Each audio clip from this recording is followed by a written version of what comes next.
Last summer, we told you about a deal the US Navy inked with Japan, South Korea, and India to take on some long needed maintenance, repair, and overhaul projects for Navy vessels.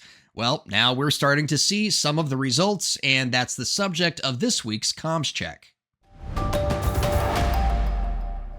USNS Wally Schirra, a Lewis and Clark class dry cargo ship from the Military Sealift Command, completed a 7-month overhaul at Hanwha Ocean in South Korea last month.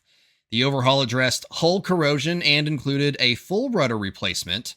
The Schirra is part of the U.S. Navy's Combat Logistics Force, providing essential supplies to the Navy ships at sea.